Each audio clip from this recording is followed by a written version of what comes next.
Καλησπέρα σε όλους. Καλησπέρα και από μένα. Είμαι ο Γιολδάσης Κωνσταντίνος. Γιολδάσης Χαράλαμπος. Είμαστε αδέρφια, έτσι λένε. Και έχουμε το κτηνοτροφείο Χρυσή Γλώσσα στη Λαμία. Είπαμε ότι θα κάνουμε αυτό το βίντεο να απαντήσουμε στις δικές σας ερωτήσεις. Συνήθως μας παίρνετε τηλέφωνο κυρίως και μας ρωτάτε διάφορα, επομένως είπαμε να κάνουμε το βίντεο τους ώστε να ξεκαθαρίσουμε κάποια πράγματα και να μάθετε κάποια πράγματα πάνω στα κοτόπουλα, πάνω σε τις ράτσες που δουλεύουμε, τι χρειάζεται να έχετε στο κοτέτσι προκειμένου να πάνε καλύτερα τα ζωντανά. Να έχουν μια καλή απόδοση. Να έχουν μια καλή απόδοση. Πάμε, ξεκινάμε κατευθείαν άμα είναι και εντάξει, όπως είπα, είμαστε στη Λαμία. Το κτηνοτροφείο μας βρίσκεται εδώ πέρα, γιατί μας ρωτάτε πού βρίσκεστε.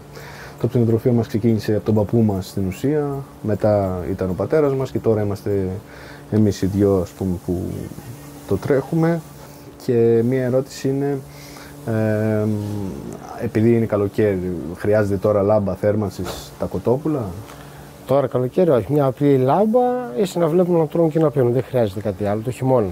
Πιο πολύ. Στην ουσία είναι ιδανικός ο καιρός δηλαδή, ναι. Και έχει ζέστη τώρα που είναι μικρά, μεγαλώνοντας γίνεται η θερμοκρασία πέφτει και όταν μεγαλώνει λίγο το κοτόπουλο είναι καλύτερα. Ποια είναι η διαφορά μεταξύ της μαύρης κότας και της καφέ? Εντάξει. Η μαύρη μπορεί να σου βγάλει λίγο μεγαλύτερο αυγό, είναι πιο βαρύ σου με λιγάκι, μπορεί να την κρατήσει, να τη σφάξει, να τελειώσει ο κύκλος της. Η κόκκινη θα κάνει ένα απλό αυγό, εμπορεύσιμο ας πούμε, και δεν έχει και κρέας. Επειδή με έχουν ερωτήσει ξανά και ξανά ποιες είναι οι καλύτερες ράτσες και πολλά διαβάζει ο κόσμος στο ίντερνετ, υπάρχουν διάφορες ράτσες στο εμπόριο. Εμείς δουλεύουμε, δηλαδή αυτό που δίνουμε κυρίως στον κόσμο είναι η κόκκινη και η μαύρη. Η κάθε μία έχει τα θετικά της, έχει τα αρνητικά της. Η κόκκινη είναι συνήθως, και τις ξεχωρίζουμε κιόλας με το χρώμα και εμείς και ο κόσμος. Βέβαια υπάρχουν διάφορες εταιρείες που μπορεί να βρει, ας πούμε, κάποιος τη Lohmann ή την Iza Brown.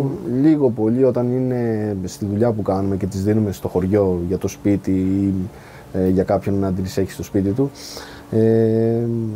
δεν παίζει τόσο πολύ ρόλο η ράτσα. Είναι καθαρά αυγόκοτες. Η διατροφή χρειάζεται να είναι καλή. Και η διαβίωση. Λίγο πολύ γεννάνε και δεν έχεις πρόβλημα, δηλαδή χρειάζονται λίγα πράγματα. Ένα μικρό κοτέτσι, να είναι καλά προστατευμένο από διάφορα ζώα, άλλα, αλεπούδες ή κουνάβια. Και μια καλή διατροφή, λίγη τροφή, 100-150 γραμμάρια την ημέρα να τρώει η κότα. Και αν γίνεται να έχει λίγο φως το βράδυ, παίζει ρόλο στην κότα το φως. Είναι στο γέμο, παίζει ρόλο. Από εκεί και πέρα, σαν ράτσες, υπάρχουν, όπως είπα, η Iza Brown και η Lohmann που είναι οι κόκκινες, και υπάρχουν και η μαύρη που δουλεύουμε, η Super Harco, η οποία είναι λίγο πιο μεγαλόσωμη, θα έλεγα εγώ, και κάποιοι την προτιμούν περισσότερο στο χωριό γιατί θα σου γεννήσει full ok και μετά που σε τη σφάξει έχει λίγο κρέας επάνω της, ας πούμε. Αξίζει, σαν κότα. Από εκεί και πέρα, επειδή μας ρωτάτε για κοτοπουλάκια, δεν φτιάχνουμε διάφορες περίεργες ράτσες, γιατί ρωτάει ο κόσμος. Εμπορεύσιμο μόνο. Ναι, αυτά που είναι εμπορεύσιμα, αυτά που μεγαλώνουμε δηλαδή, είναι το άσπρο το κρεατόπουλο, το κόκκινο το κρεατόπουλο.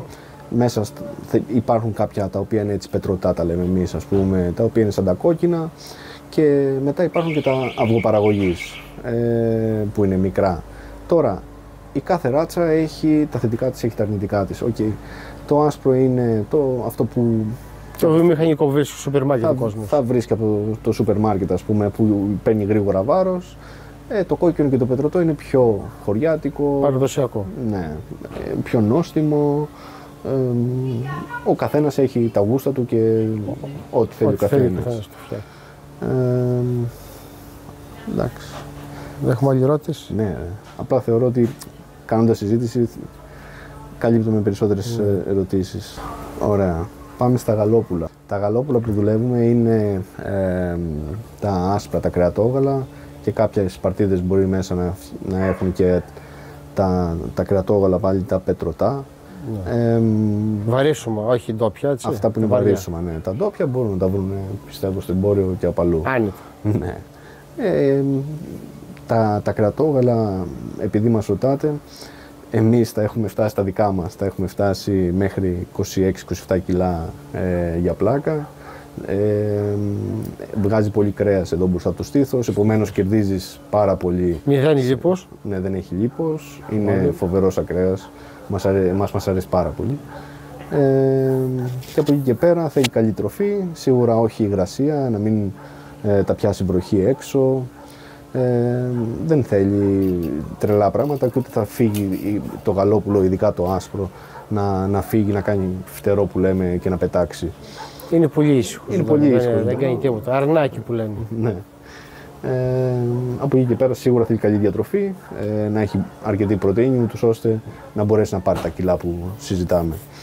Και αν πάρει κάποιος κοτόπουλα πάχυνσης και τα κρατήσει, μπορεί να βγάλει ο ίδιος με τα πουλιά. Όχι. Είναι έτσι οι ράτσες. Τα άσπρα όχι. Σίγουρα τα άσπρα, ναι, εντάξει. Από τα κόκκινα κάτι μπορεί να κάνει. Κάτι μπορεί να κάνει, αλλά δεν θα έχει την απόδοση. Δεν θα είναι χοντρό το πουλί, θα είναι αδύνατο θα γίνει. Έτσι, καλά την DNA του. Ναι, το φτιάχνουν έτσι οι εταιρείες, γιατί λίγο πολύ οι ίδιες εταιρείες δίνουν σε όλο τον πλανήτη.